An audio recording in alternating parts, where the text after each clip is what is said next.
오늘 우리가 함께 볼 전도서, 이 책은 시작부터 끝까지 허물을 말하는 책입니다. 여러분 1장 처음에 시작이 이렇게 되죠. 전도자가 이르되 헛되고 헛되며 헛되고 헛되니 모든 것이 헛되다. 그리고서 마지막 장의 끝에도 이렇게 되어 있습니다. 전도자가 이르되 헛되고 헛되도다. 모든 것이 헛되도다. 시작부터 끝까지 허물을 말하는 책. 자, 모든 게 헛되다고 말하는 사람은 이 책의 저자인 솔로몬입니다. 솔로몬은 이 책에서 자신을 지금 전도자라고 부르고 있습니다. 그리고 책의 이름도 전도서죠. 그래서 불신자를 전도하는 책인가 싶기도 하고, 또 전도하는 법을 알려주는 책인가 싶기도 합니다. 성도들이 이제 그렇게 생각하는 성도들이 많아요. 그러나 막상 읽어보면 사는 게 모두 헛되고 부질없다는 그런 내용이 전체를 차지하고 있어서 전도와는 거리가 있어 보입니다. 여기서 헛되다라고 번역한 단어, 원어로 보면 헤벨이라는 단어가 쓰였는데 증기, 숨 이런 뜻이에요. 그러니까 물을 끓일 때 수증기가 이렇게 펄펄펄펄 나오잖아요. 그 잠시 보이다가 사라지잖아요. 그 뜻입니다. 우리 인생도 곧 흔적도 없이 사라지니까 모든 게 헛되지 않느냐, 그런 뜻입니다. 이런 내용으로 가득한 책인데 책의 제목은 왜 전도서일까? 배경을 잠시 설명하면 원래 제목은 전도서가 아니에요. 히브리어로 보면 코헬렛이라는 제목이 붙어 있습니다. 무엇을 모으고 소집한다는 뜻의 단어입니다. 그럼 뭘 모으고 소집을 할까? 이 책의 내용 전반에 있는 그겁니다. 인생의 허무함을 깨달은 사람들, 그런 사람들을 모으고 소집한다는 뜻이에요. 그런데 놀라운 건 이 단어를 신약의 언어 헬라어로 번역할 때 에클레시아로 번역했다는 겁니다. 교회. 여러분 잘 아시죠? 에클은 뭐뭐 밖으로라는 전치사, 그 다음에 깔레오라는 부르다라는 동사가 합쳐져서 에클레시아, 세상 밖으로 불러내다. 이게 교회거든요. 왜 이 단어가 이렇게 변했을까? 왜 이렇게 번역을 해놨을까? 인생의 허무함을 깨달은 사람들을, 그들을 세상 밖으로 불러내서 이룬 공동체가 교회라는 겁니다. 그러니까 인생이 허무하다고 생각하지 않고 이 세상의 삶이 너무나 즐겁고 행복한 사람은 하나님을 찾지 않아요. 그런 사람이 왜 하나님을 찾습니까? 그런 사람은 교회가 될 수 없어요. 따라서 전도서는 인생의 허무함을 깨달은 사람들에게 영원한 세계를 갈망하라는 메시지를 주고 있는 거죠. 여러분도 잘 알다시피 이 책의 저자 솔로몬은 지혜가 뛰어난 왕이죠.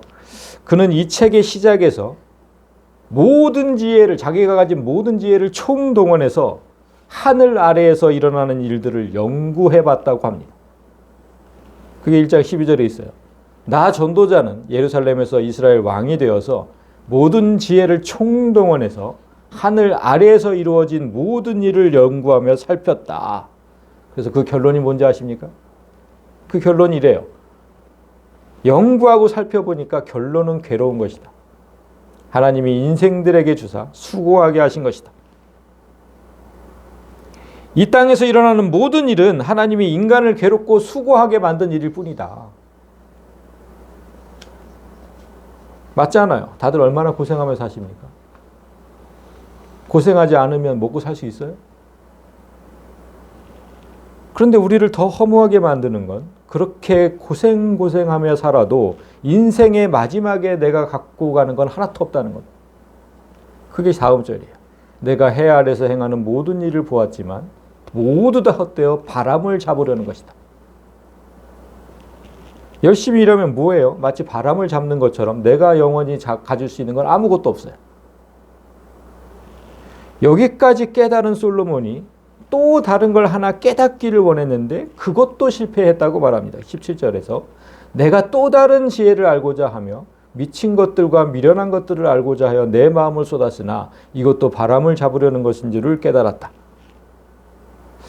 하나님의 지혜로 세상 사람들을 보면 여러분 그냥 미쳐 보이고 어리석어 보여요. 왜 터무니없는 말에 속아서 그렇게 이단에 빠지는지. 아니 왜 사람에게 몸을 바치고 영혼을 바치고 물질을 바치는지. 왜 사람에게. 너무나 미친 짓이고 어리석은 짓 아닙니까? 며칠 전에 뉴스를 보니까 국내 최상위 대학교 학생들이 동아리를 만들어서 마약을 즐기고 성적 쾌락을 즐겼다. 그러니까 마약에 미치고 성적 쾌락에 미쳐 있었던 거죠. 미래가 보장되어 있었어요. 와, 정말 뉴스 그냥 국내 인류 대학들 그런 대학생들이 미래가 보장되어 있던 그 청년들이 스스로 인생을 망치는 그 미련한 짓을 왜 하는지. 하나님의 지혜로 세상을 보면 그들이 왜 그렇게 사는지 도무지 알 수가 없습니다. 저도 알고 싶었습니다. 왜 각 사람의 영혼은 그렇게 다 다를까? 어떤 사람은 하나님을 섬기면서 경건하게 살려고 노력을 하고 왜 어떤 사람은 세상 쾌락을 즐기다가 타락의 길로 갈까? 여러분 왜 다를까요? 이 영혼이 왜 다 다를까요? 솔로몬도 그 이유를 알길 원했다는 거예요. 그 이유를 알길 원했다. 근데 실패했다는 거예요. 사람마다 생각이 다르고 영혼이 다른 까닭을 우리가 알지 못하는 이유는 그 사람이 만들어진 원리를 알지 못하기 때문에. 정교하게, 여러분 인체의 신비라 그러잖아요. 정말 우리 육체는 이 정교하게 만들어졌거든요. 그 육체가 어떤 원리로 여자 뱃속에서 형성되는지, 그리고 그 육체에 우리의 영혼은 언제 어떤 방법으로 깃드는지 모르잖아요. 여자 뱃속에서는 육체만 만들어지는 거예요. 영혼은 하나님께서 그 육체에 집어넣어 주시는 거거든요. 언제 어떤 방법으로 그렇게 깃드는지 이런 걸 몰라요. 그런 모든 원리를 알지 못하기 때문에 저 사람이 저런 행동을 왜 하는지를 모르는 거예요. 하나님만 아시는 거예요. 따라서 지혜가 많으면 번뇌도 많으니 지식을 늘리려는 자는 고통을 더한다. 아는 게 많은 사람은 번뇌도 많은 법이에요. 여기까지 알았으면 좀 더 알고 싶거든요. 근데 모르겠는 거예요. 거기서부터는. 그냥 번뇌가 많아져요. 어떤 학자가 연구하는 학문에 상당한 수준에 도달하면 그 학자는 더 많은 걸 알고 싶어 해요. 그러나 더 많은 걸 알려고 하면 할수록 고통도 비례합니다. 아는 게 없는 사람은 번뇌도 없어요. 너무 평안하죠. 꽃과 나무에 관한 어떤 지식도 없는 사람은 마음에 번뇌가 생기지 않아요. 와, 꽃 이쁘다. 나무 멋지다 그러죠. 그러나 그 꽃과 나무에 관한 지식이 있는 식물학자는 꽃과 나무에 관해서 아는 게 많기 때문에 그 식물에 어떻게 탄생하는지, 어떤 구조로 되어 있는지, 어떻게 자라는지 이런 모든 걸 알고 싶어 하죠. 그러나 연구하면 할수록 인간은 끝까지 알 수 없다는 것에 절망하게 되어 있습니다. 여러분, 식물학자가 꽃과 나무에 그 지식이 있어도 그 꽃과 나무가 탄생하는 원리는 몰라요. 그 원리를 모르니까 식물학자는 단 한 종의 식물도 만들어낼 수가 없는 거예요. 여러분, 세상에 종자라는 게 없으면, 그 씨가 없으면 식물이 자라날 수 없죠. 생겨날 수가 없죠. 근데 그 씨를 만들어낼 수가 없다니까요, 사람은. 그래서 나라마다 종자은행을 두고 유사시에 대비하고 있는 거예요. 씨가 없으면 인간은 단 하나의 식물도 만들어내지 못합니다.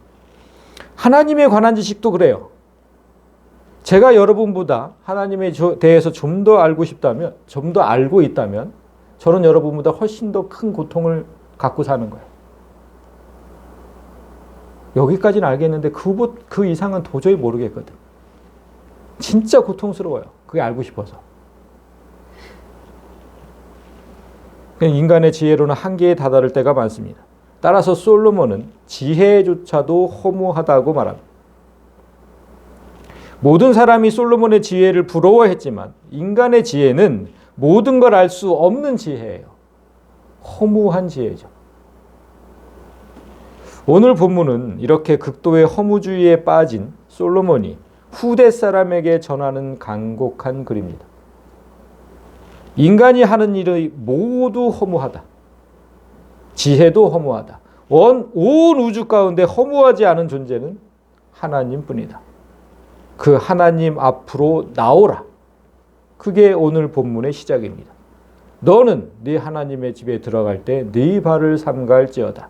가까이 하여 말씀을 듣는 것이 우매한 자들이 재물 드리는 것보다 나으니 그들은 악을 행하면서도 깨닫지 못함이니라. 우리가 하나님 앞에 나갈 때, 지금 이 교회에 올 때 가장 조심해야 할 것을 말하고 있어요. 재물을 드리는 것. 저기서 지금 우매한 자들이 재물을 드린다고 해놨는데 재물을 드리는 것은 예배를 말합니다. 형식적으로 헌금 드리는 거 얘기하는 거 아니에요. 예배예요, 예배. 자, 이 형식적으로 예배 드리는 건 어리석은 자들이 하는 짓이다, 그런 뜻이에요. 무엇보다 말씀을 듣는 일에 주의를 기울여야 한다고 말하고 있습니다. 주일이 되면 습관적으로 나와서 예배하는 건 악을 행하는 일이래요. 그건 악이래요, 여러분. 악. 그런데 사람들이 깨닫지를 못한다는 거예요. 악을 행하면서도 깨닫지 못한대요. 우리가 이곳에 나오는 이유는 겸손하게 하나님의 말씀을 듣는 게 최우선의 목적이거든요. 습관적으로, 형식적으로 예배하는 자들은 말씀을 귀담아 듣지 않습니다. 제가 예를 들어볼까요? 여러분이 누군가, 예전엔 그런 일이 많았죠. 누군가에게 납치되어서 북한에 있다고 한번 생각해 보세요. 자기 고모부까지도 공개 처형한 잔인 무도한 그 김정은이 여러분 앞에 서 있다고 한번 생각해 보세요. 죽을 수 있어요, 이제. 그가 여러분에게 두 가지 선택지를 줍니다. 잘 들어라. 너 이렇게 하면 살 것이고 이렇게 하면 죽을 거야. 너 반드시 내가 죽일 거야. 김정은 앞에 여러분 서 있어요. 머리가 삐끗하겠죠. 만약 이런 일이 실제로 일어난다면 여러분은 김정은의 말을 토시 하나 빠뜨리지 않고 뼈에 새길 겁니다. 내가 죽을 수 있으니까. 이렇게 하면 산다고 했고 이렇게 하면 죽는다고 했어. 하나라도 제대로 이행하지 않으면 난 죽어. 뼈에 새기겠죠. 하나님의 말씀은 그런 겁니다. 여러분이 살고 죽는 일을 지금 말씀하고 있는 거예요. 그런데 김정은의 말과 달리 뼈에 새기지 않는 건 하나님을 무시하는 거죠. 그래서 악이라고 하는 겁니다. 그렇게 말씀을 새기지 않는 사람들이 하나님의 집에서 하나님의 뜻을 함부로 얘기한다고 하는 게 2절입니다. 너는 하나님 앞에서 함부로 입을 열지 말며 급한 마음으로 말을 내지 말라. 하나님은 하늘에 계시고 너는 땅에 있음이니라. 그런즉 마땅히 말을 적게 할 것이라. 말씀은 듣지 않으면서 함부로 말을 한대요. 그러니까 땅에 있는 사람이 저 하늘에 있는 하나님에 대해서 하나라도 알 수 있을까요? 여러분, 저 바다에 사는 물고기가 땅에 사는 나에 대해서 하나라도 알 수 있을까요? 그것처럼 우리도 저 하늘에 계신 하나님에 대해서 한 가지도 알 수가 없어요. 하나님이 가르쳐 주시지 않는다면. 그러니까 들어야죠. 근데 듣질 않는다는 거예요. 그냥 왔다 갔다 한다는 거예요. 그 하나님에 대해서 뭘 아는 거예요? 뭘 알 수 있어요? 따라서 평소에 말씀에 귀 기울여 듣지 않는 사람은 함부로 입을 열어서 하나님의 뜻을 말해요. 이런 거야. 하나님의 뜻이 이런 거야. 그리고 급한 마음. 그러니까 제대로 연구하거나 묵상하지 않고 지 뜻대로 말한다는 겁니다. 하나님이 알려주신 만큼만 말을 적게 하는 게 마땅하다. 알려주신 만큼만, 내가 들은 것만큼만 함부로 얘기하지 말고. 그런데 여러분, 제가 이렇게 말씀을 준비하는 중에 하나님은 꼭 그 말씀과 연관되는 어떤 것을 보게 하세요. 그게 뭐 책이든 신문의 기사든 뭐 유튜브 영상이든 그때마다 다르긴 한데 항상 오늘 전할 말씀과 관계되는 것들을 보게 하세요. 그래서 내가 이 말씀을 왜 전해야 하는지를 저로 깨닫게 하세요. 아, 이래서 전하게 하시는구나. 세상이 지금 이렇구나. 이걸 깨닫게 하시거든요. 지난주에는 제가 우연히 뭘 봤냐면 코미디언 조혜련 씨 아시죠? 그 조혜련 씨가 요즘 성경 공부 영상을 많이 올리잖아요. 아주 선풍적인 인기를 끌고 있습니다. 그 중에 하나 영상을 봤어요. 제가 그분의 그 뭐 성경 공부 영상을 즐겨보지 않는데 왜 제 그 알고리즘에 그 영상이 떴는지 모르겠어요. 하나님이 보라고 하신 거죠. 그 영상이 뭐였냐면 고린도전서 14장에 이제 방언과 예언에 관한 말씀이 나오는데 조혜련 씨가 그 방언과 예언을 설명하고 있었습니다. 그런데 그녀가 설명하는 방언과 예언이 전부 잘못됐어요. 성경에서 말하는 방언과 예언은 정말 잘 알지 못하면서 함부로 예단하거나 잘 알지도 못한 상태에서 성급하게 그렇게 가르치면 안 돼요. 조혜련 씨가 얼마나 바쁜 연예인입니까? 뭐 충분한 시간을 갖고 연구할 시간이 있었겠어요? 묵상을 했겠어요? 얕은 지식으로 가르치면 안 돼요. 함부로. 조혜련 씨는 방언으로 말한다는 구절을 방언 기도로 받아들였어요. 방언으로 기도한다는 의미로 받아들였어요. 그래서 방언 기도는 해도 되는데 품위 있게 질서 있게 해야 한다고 결론 지었습니다. 그게 이 구절이에요. 그런즉 내 형제들아 예언하기를 사모하며 방언 말하기를 금하지 말라. 모든 것을 품위 있게 하고 질서 있게 하라. 바울도 방언을 금하지 말라고 하지 않았느냐. 해도 되는데 질서 있게 품위 있게 해야 된다. 그렇게 결론을 낸 거예요. 여러분도 방언 기도하는 사람을 다 보셨죠? 방언 기도를 어떻게 하면 품위가 있고 질서가 있습니까? 그게 돼요, 여러분? 랄랄랄랄라 하는 게? 그게 품위 있고 질서 있게 보여요? 바울은 분명히 방언으로 말한다고 했어요. 방언 말하기. 기도가 아니잖아요.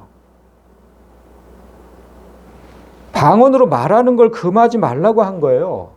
즉 외국어로 하나님 말씀을 전하는 걸 막지 말라고 한 겁니다. 저 방언은 우리나라 말로 저 방언으로 써놔서 그렇지 외국어예요. 외국어. 여기서 예언하기를 사모하라. 예언이 뭐라고 했죠, 여러분? 예언. 하나님 말씀을 전하는 거라고 그랬잖아요. 그 점쟁이들 그 예언 말고 하나님 말씀을 전하는 거예요. 그리고 하나님 말씀을 전할 때 갑자기 외국어로 전하는 현상이 나타나도 그 사람을 막지 말라는 거예요. 이해하세요? 그러니까 오순절 성령 강림 때 그 현상이 나타났잖아요. 제자들한테. 그런 현상이 똑같이 나타나도. 그러니까 지금 성경이 완성되기 전까지는 외국어 능통 역사가 때때로 나타났다는 겁니다. 외국인들한테 가서 전해야 되잖아요. 성경이 없으니까. 그게 때때로 나타났다는 거예요. 그러니까 바울은 이 은사가 성경이 완성되기 전까지 나타나는 이유도 설명을 해놨어요. 성경에 21절을 보면 율법에 기록된 바 주께서 이르시되 내가 다른 방언을 말하는 자와 다른 입술로 이 백성에게 말할지라도 그들이 여전히 듣지 아니하리라 하였으니 여기서 지금 다른 방언은 외국어고 다른 입술은 외국인이에요. 이해되시죠? 유대인들이 먼저 하나님을 알았는데 예수 그리스도에 대해서는 거꾸로 이방인들이 복음을 전해야 되는 형편에 처했어요. 유대인들은 끝까지 예수를 안 믿었거든. 거꾸로 이방인들이 그렇게 복음을 외국어로 전해도 여전히 듣지 않을 것이다라고 하나님께서 예언해 놓으신 말씀이거든요. 이게. 그들은 끝까지 듣지 않을 거야. 예수를 안 믿을 거야. 이렇게 예언해 놓으신 거예요. 하나님을 먼저 안 사람들이 예수님에 관해서는 이방인들이 전해도 듣지 않는다는 안타까운 말씀이에요. 그런데 우리나라에 기독교가 전파된 100여 년 전만 해도 우리도 똑같았어요. 외국인이 외국어로 전하는 복음을 들었어야 됐거든요. 외국어로 전하는 복음을 누가 제대로 알아들었겠습니까? 그때 만약에 여러분 그 파란 눈 외국인이 우리말 한마디도 못하던 그 외국인이 갑자기 유창하게 우리말이 터져서 복음을 아주 그냥 자세하게 사람들에게 전하고 있는 그런 현상이 터졌다고 한번 생각해 보세요. 그러면 그 모든 사람이 외국인의 말에 주목했겠죠. 깜짝 놀라지 않았겠습니까? 뭐야 저 사람 갑자기. 다 주목했겠죠. 하나님 말씀에 완전히 잘 들었겠죠. 이렇게 방언은 성경이 없던 시절에 예수를 믿지 않는 사람들을 위한 특단의 대책이었다. 성경이 그렇게 얘기를 하고 있습니다. 그러므로 방언은 믿는 자들을 위한 것이 아니라 믿지 아니하는 자들을 위한 표적이다. 예언은 믿지 아니하는 자들을 위한 게 아니고 믿는 자들을 위한 것이고. 자, 예수를 굳게 믿는 사람들에게 이런 표적은 필요 없어요. 우리가 뭐 갑자기 여기서 외국인이 와서 유창하게 한국말 터지는 거 그것 때문에 믿습니까? 그거 아니잖아요. 그러니까 믿는 자들에게는 필요 없는 표적이에요. 믿지 아니하는 자들 때문에 믿는 표적이고.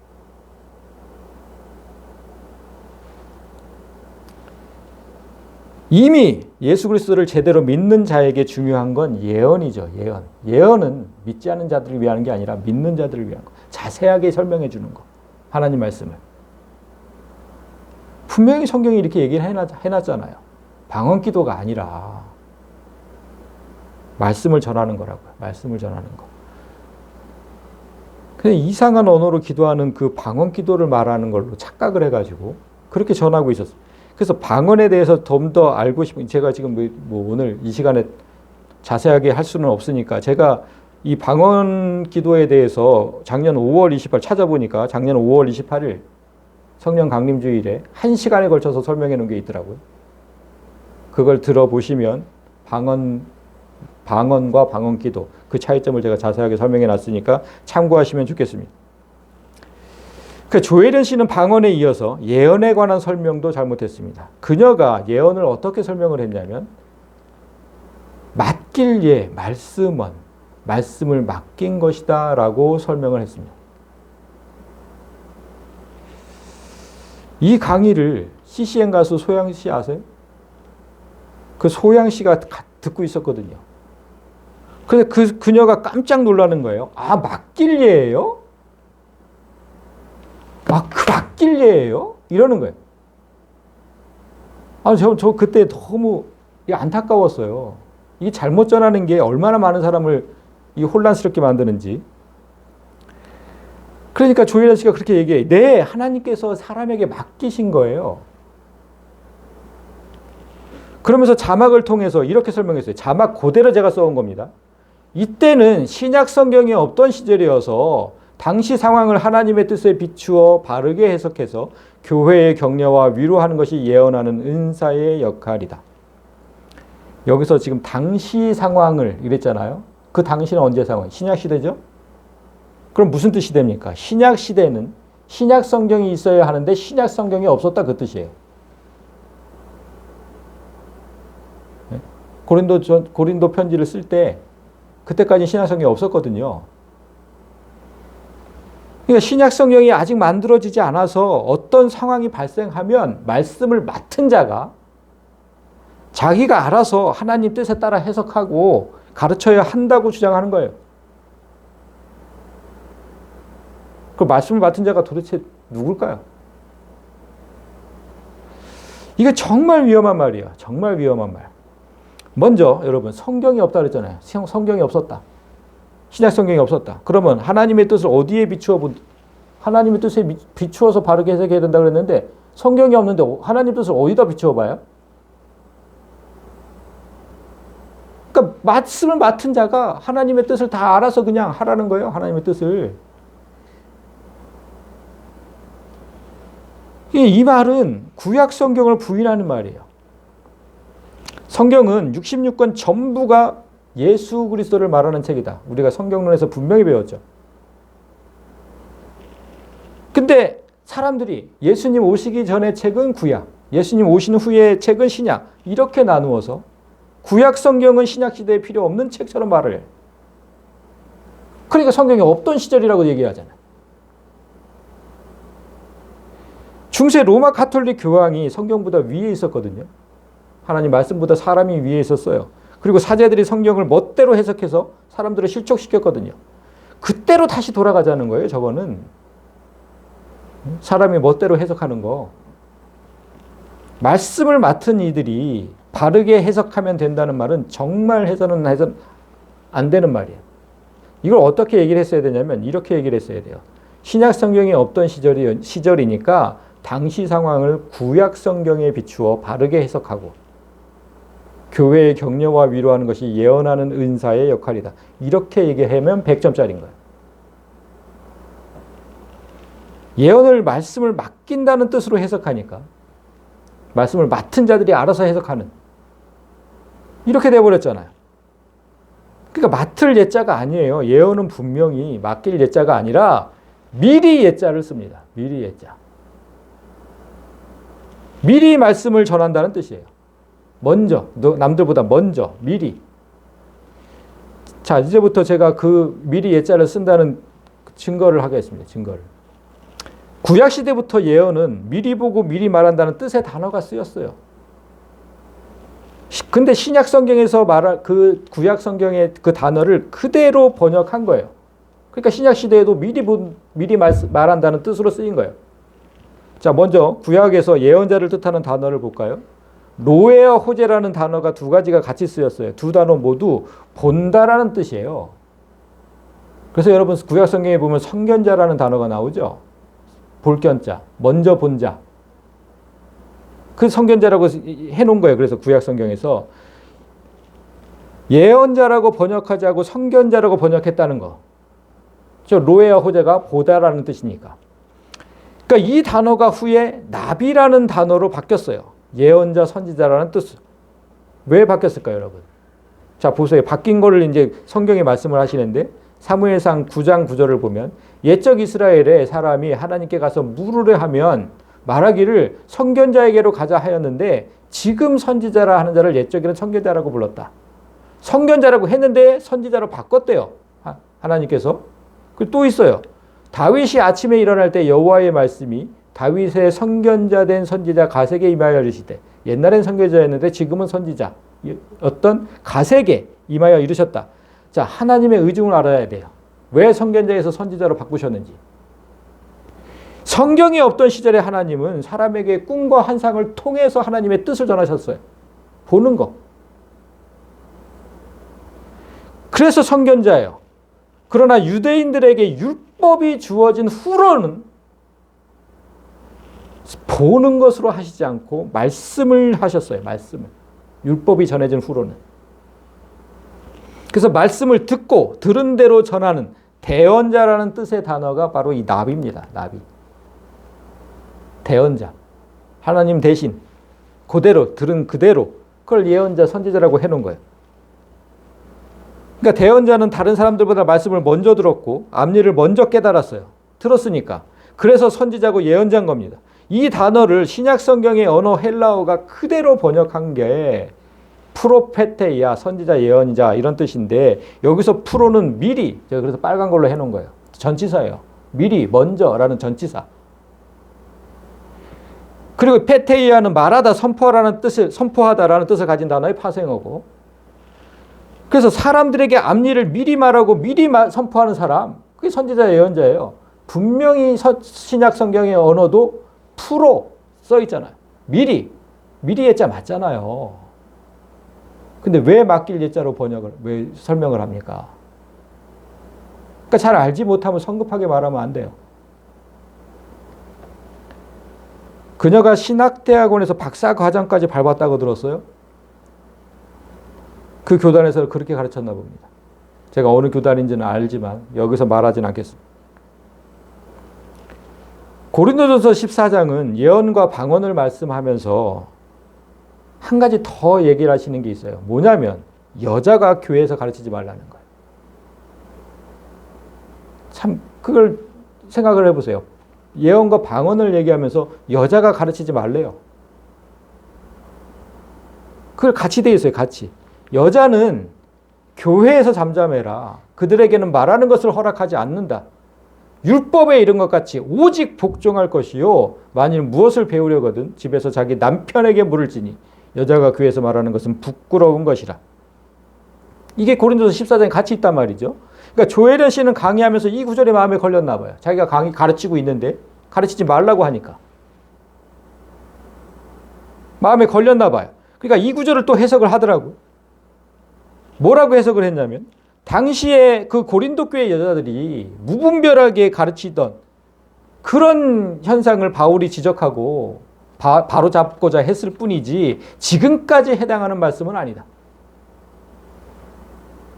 이거 그렇게 해석하는 게 여자 목사들의 특기예요, 특기. 여자 목사 얼마나 많습니까? 그 당시에만 해당하는 말씀이지 지금은 아니다. 구약 성경이 신약 시대에 필요 없는 것처럼 말하더니 이건 지금 신약 시대에 쓰인 말씀이거든요. 신약 시대에 쓰인 이 말씀은 또 오늘날에는 필요가 없대요. 너무 참담하지 않습니까? 그 당시에만 해당하고 그 당시 사람들에게만 하신 말씀이라면 우리는 성경을 왜 읽어야 합니까? 우리에게 하신 말씀이 아닌데 성경을 왜 읽어야 돼요? 그렇게 주장하는 사람들이 앞에 이게 지금 34절이잖아요. 33절의 말씀은 전혀 설명하지 않아요. 뭐라고 되어 있냐면 하나님은 무질서의 하나님이 아니시고 오직 화평의 하나님이시다. 모든 성도가 교회에서 함과 같이 이렇게 되어 있는데 여기서 번역이 좀 잘못됐어요. 모든 성도가 아니라 모든 교회입니다. 제가 또 뭐 이렇게 얘기하면 믿지 않는 사람들이 있을 것 같아서 아주 원어를 갖고 왔어요. 호스 엔 바사이스 다이스 에클레시아이스 돈 아기온 이렇게 되어 있어요. 그러니까 성도들의 모든 교회에서 하는 것처럼이라고 되어 있습니다. 분명히 고린도 교회만 지칭한 게 아니라 모든 교회, 그리고 여기서 모든 교회는 시대와 장소를 불문한 모든 교회예요.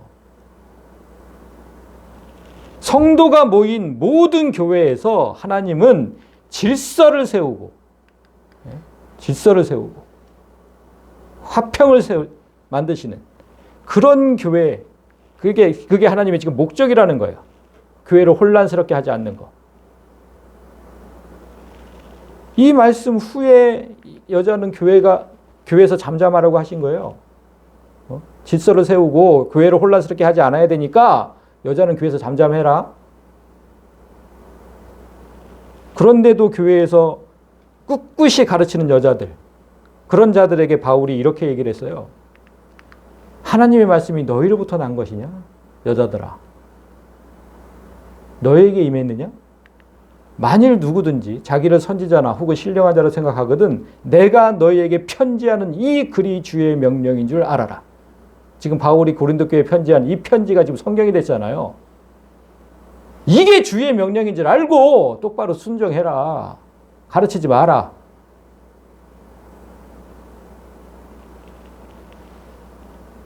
예언도 방언도 모두 하나님의 말씀을 전하는 행위예요. 여자가 말씀을 가르치는 행위를 인정하지 않는 이유가 있어요. 33절에서 지금 뭐 하나님의 그 질서와 평화 때문이다 이렇게 얘기를 했는데 여자가 남자를 가르치면 교회의 질서와 평화가 깨진다는 거잖아요. 왜 깨질까요, 그게? 여자가 남자를 가르치면. 그 이유를 디모데전서 2장에서 바르게 설명하고 있어요. 자, 보세요. 잘 보세요. 여자는 일체 순종함으로 조용히 배워라. 여자가 가르치는 것과 남자를 주관하는 것을 허락하지 않는다. 남자 가르치는 것을 허락하지 않는다. 여자가 남자 가르치는 것. 오직 조용히 해라. 왜? 그 다음부터 이유가 나옵니다. 왜 그래야 되냐면 아담이 먼저 지음을 받고 하와가 그 후며. 그러니까 여러분, 여자는요 어디서 나왔어요? 남자 안에서 나왔어요. 남자 안에서. 아니 내 안에서 나온 자식이 나를 가르치려고 하면 여러분 좋겠어요? 그 말씀 하는 거예요. 누가 어디에서 어떻게 나왔는지. 그리고 14절 아담이 속은 것이 아니고 여자가 속아 죄에 빠졌습니다. 사람이 죄인된 순서가 여자가 먼저라는 거예요. 죄를 지은 사람이 다른 사람도 죄 가운데 빠지게 꼬드겨 놓고서 너 그 죄를 멀리 해야 돼 이렇게 가르치면 말이 됩니까?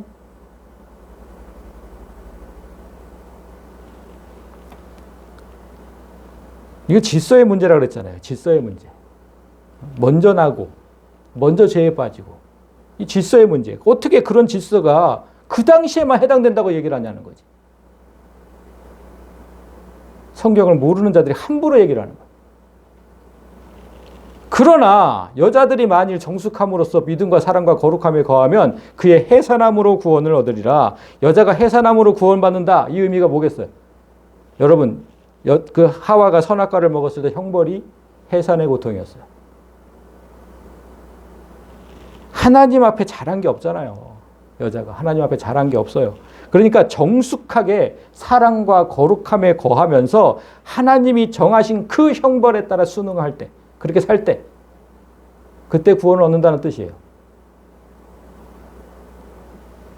너무나 강하게 말씀하고 계시잖아요, 하나님이. 이 말씀을 여성도들이 기분 나쁘게 생각하면 안 돼요. 제가 궁극적으로 또 하나만 설명할게요. 기분 나쁘게 생각하지 말아야 할 이유가 성경은 남자와 여자의 관계를 뭘로 설명한다? 그리스도와 성도의 관계로 설명한다. 자, 그러면 여기서 아담을 그리스도로 바꾸세요. 그 다음에 하와를 성도로 바꿔서 다시 읽어볼까요?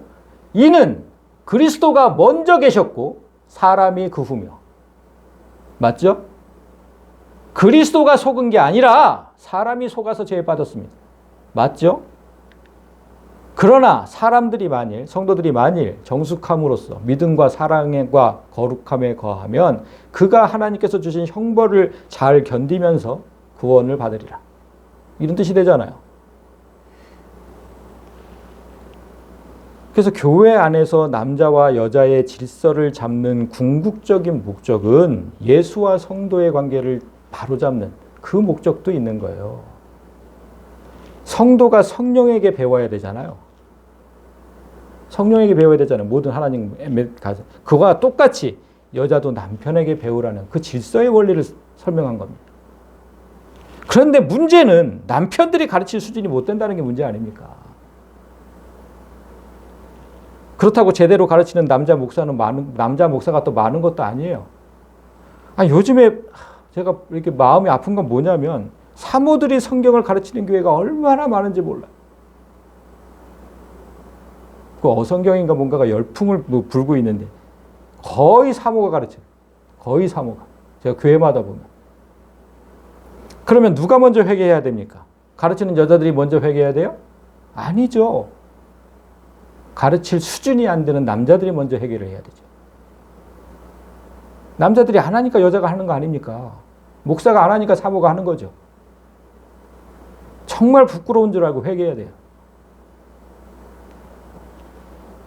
제가 유튜브에 올리는 말씀은 조회수가 매주 보면 40개, 50개에 불과해요. 그런데 조혜련 씨의 영상 조회수는 4만, 5만을 육박합니다. 저의 1000배입니다. 1000배. 조혜련 씨가 무슨 마음으로 말씀을 전하는지 모르겠지만 잘못 전한 말씀이 많은 사람을 실족하게 할 수 있다는 사실을 명심하고 함부로 입을 열지 말며 연구하지 않고 급한 마음으로 강의하지 않기를 바랍니다. 누군가 좀 이 영상을 보시면 전해줬으면 좋겠어요.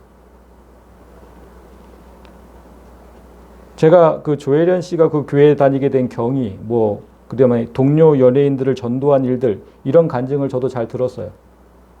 그런 간증은 하나님에게 영광이 되고 성도들에게 도전이 될 만합니다. 간증으로 은혜를 나누는 일은 계속 하시되 가르치는 건 자중해 주시기를 부탁합니다.